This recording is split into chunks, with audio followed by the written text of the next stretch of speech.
Hello guys and welcome back to our YouTube channel. तो आज की इस वीडियो में हम इजराइल और हमास के बीच हो रहे संघर्ष के बारे में जानेंगे। तो आइए बिना किसी देरी के वीडियो को शुरू करते हैं। इजराइल और हमास के बीच संघर्ष को अब हफ्ते भर से भी ज्यादा का समय हो चुका है। इस बीच हमास के आतंकी हमले में जहां अब तक इजराइल के 1300 से ज्यादा लोगों की मौत हो चुकी है, वहीं इसके पलटवार में गाजा पट्टी पर 2000 के करीब लोग मारे गए हैं। इन हालात के बीच कई देशों ने अपने नागरिकों के लिए रेस्क्यू ऑपरेशन चलाए हैं। भारत सहित ब्रिटेन और कुछ और पश्चिमी देशों ने विमानों के जरिए अपने लोगों को निकाला है। रिपोर्ट्स के मुताबिक शनिवार को हजारों फिलिस्तीनियों ने इजरायली हमले से बचने के लिए उत्तरी गाजा पट्टी को खाली कर दिया है। इससे पहले इजराइल ने इस क्षेत्र पर हवाई हमले जारी रखे थे। साथ ही घोषणा की थी कि वह भागने के लिए 2 राजमार्गों को खुला रखेगा। हमास द्वारा बंधक बनाए गए विदेशियों को गाजा से निकालने पर सहमति बनी है। इन बंधकों को राफा क्रॉसिंग से निकाला जाएगा। वहीं हमास को लेकर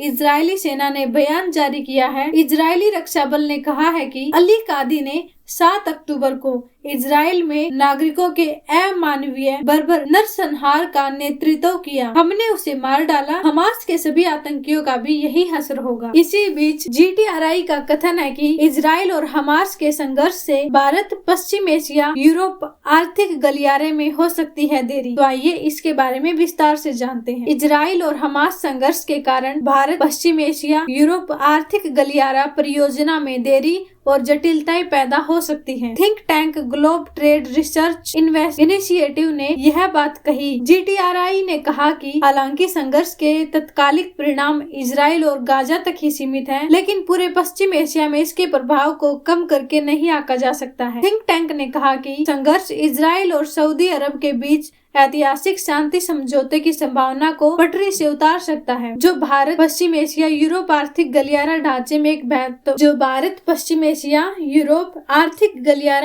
में एक महत्वपूर्ण कड़ी है। हालांकि सऊदी अरब और इजराइल के बीच ऐतिहासिक रूप से कोई औपचारिक राजनीतिक संबंध नहीं है, लेकिन हाल के वर्षों के दौरान संबंधों में नरमी के संकेत देखे गए हैं। GTRI के सह संस्थापक अजय श्रीवास्तव ने कहा कि युद्ध की स्थिति में दोनों देशों के बीच बातचीत बिगड़ सकती है। इसी बीच लेबनान के ईरान समर्थित आतंकी संगठन हिजबुल्लाह ने शुक्रवार को कहा कि वह इजराइल के खिलाफ जंग में हमास के समर्थन में उतर सकता है। हिजबुल्लाह के उप प्रमुख नसीम कासेम ने कहा कि जब सही समय होगा तब उनका संगठन हमास के इजराइल के खिलाफ छेड़े गए युद्ध में हिस्सा बनेगा। गौरतलब है कि इजराइल और हमास के बीच संघर्ष अब 8वें दिन पर पहुंच चुका है और इसमें 3200 से ज्यादा लोगों की मौत हो चुकी है। ऐसी ही और जानकारी पाने के लिए जुड़े रहिए हमारे साथ। और हाँ, अगर आपको वीडियो अच्छी लगे तो इसे लाइक कीजिए, शेयर कीजिए, और वीडियो में अगर कोई कमी है तो आप अपना ओपिनियन कमेंट सेक्शन में दे सकते हैं। चैनल को सब्सक्राइब करना न भूलें। Thank you.